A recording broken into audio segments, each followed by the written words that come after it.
अस्सलामुअलैकुम वरहमतुल्लाहि वबरकातुहू। सोचे अगर अल्लाह आपको 950 साल की लंबी जिंदगी, तो आप कहाँ खड़े होंगे और किस मिशन पर होंगे। आज से हम आपके लिए प्रॉफिट सीरीज का आगाज कर रहे हैं, जिसमें आपको हम आज हजरत नूह अलैहिस्सलाम और उनके अजीम मिशन की बात करेंगे। मुकम्मल वीडियो देखने से पहले अगर आपने मेरे चैनल को सब्सक्राइब नहीं किया तो प्लीज उसको सब्सक्राइब कर दें। हजरत आदम अलैहिस्सलाम की वफात के तकरीबन 1000 साल बाद हजरत नूह अलैहिस्सलाम दुनिया में तशरीफ लाए। आदम अलैहिस्सलाम की बाद की नस्लें बहुत नेक थी और तकरीबन कुछ अरसे के बाद शैतान ने उन लोगों को बहकाया कि कुछ नेक बुजुर्ग जिनको इज्जत देने उनको याद रखने के लिए उनके बुत बना लो। तो उन लोगों ने अपने बुजुर्गों को इज्जत देने के लिए उनके बहुत से बुत बना लिए। तब तक तो लोगों को बुतों की पूजा की कुछ इल्म नहीं था और ना ही वो बुतों की पूजा करते थे, मगर कुछ अरसे के बाद लोगों ने आहिस्ता आहिस्ता इन बुतों की पूजा शुरू कर दी। तब तक कुफ्र आम हो चुका था और हर तरफ बुत परस्ती शुरू हो गई थी। तभी अल्लाह सुब्हाना व तआला ने उस वक्त अपने पैगंबर नूह अलैहिस्सलाम को भेजा। उस दौर में लोगों की उम्रें ज्यादा होती थी, तो हजरत नूह अलैहिस्सलाम की उम्र भी उस वक्त 950 साल थी। हजरत नूह अलैहिस्सलाम का मिशन था अल्लाह की वहदानियत की तरफ बुलाना, गुनाहों से रोकना और आने वाले अजाब से खबरदार करना। हजरत नूह अलैहिस्सलाम ने अपनी कौम से कहा कि अल्लाह की इबादत करो, इसके सिवा तुम्हारा कोई माबूद नहीं। मैं तुम्हारे लिए वाजिया खबरदार करने वाला हूँ।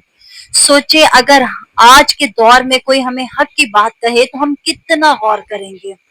तो हजरत नूह अलैहिस्सलाम ने अपनी कौम को हर तरह से बुलाया, कभी रात के वक्त नरमी से, कभी दिन के वक्त खुलेआम, कभी चुपके चुपके इनफरादी तौर पर। लेकिन अफसोस, कौम ने इनकार कर दिया, मजाक उड़ाया, कपड़े मुंह पर लपेटे और हट धर्मी इख्तियार की। कहीं ऐसा तो नहीं कि हम भी सच्चाई सुनकर ऐसे ही आंखें बंद कर लेते हैं। चलिए हजरत नूह अलैहिस्सलाम की तरफ आते हैं। हजरत नूह अलैहिस्सलाम ने समझाया अपने लोगों के, अल्लाह से माफी मांगो, वो तुम्हें बारिशें अता करेगा, माल देगा, बेटे देगा, बागात देगा और नहरें जारी करेगा। लेकिन कौम के सरदारों ने गरूर से कहा, ये तो बस एक इंसान है हमारी तरह का, अगर अल्लाह कुछ चाहता तो फरिश्ते भेजता। जब इनकार हद से बढ़ गया तो अल्लाह ने हजरत नूह को हुक्म दिया कि एक बड़ी कश्ती तैयार करें। लोग मजाक उड़ाते रहे कि अरे नूह, तुम तो बढ़ाई बन गए हो। बहुत मेहनत के बाद एक बहुत बड़ी कश्ती तैयार हो गई।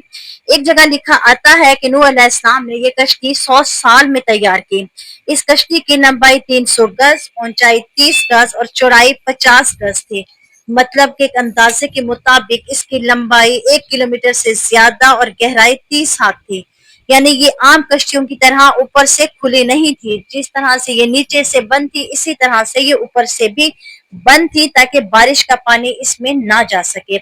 इस कश्ती के 3 फ्लोर थे और हर फ्लोर पर एक दरवाजा था। हुक्म से फिर जब तूफान का वक्त आया, जमीन से पानी फूट निकला, आसमान से बारिश बरसने लगी और हजरत नूह अलैहिस्सलाम की कश्ती पानी की तेज मौजों में बहे जा रही थी। हजरत नूह ने मोमिनों और जानवरों को कश्ती में सवार किया और अल्लाह के हुक्म से कश्ती का दरवाजा बंद हो गया। फिर हर तरफ से पानी आया, सब कुछ डूब गया। फिर वही बचे जो ईमान लाए थे। हजरत नूह अलैहिस्सलाम का अपना बेटा भी कश्ती में सवार ना हुआ। हजरत नूह ने जब आवाज दी कि बेटा आ जाओ, हमारे साथ सवार हो जाओ, लेकिन बेटे ने कहा कि मैं पहाड़ पर चढ़कर बच जाऊंगा, मगर पानी आया और पानी ने सब कुछ बहा दिया। नूह अलैहिस्सलाम के बेटा भी पानी की तूफानी लहरों से ना बच सका। अब मेरे जहन में एक बात आती है कि क्या खून का रिश्ता निजात की जमानत होता है या ईमान? कमेंट्स में जरूर बताइएगा।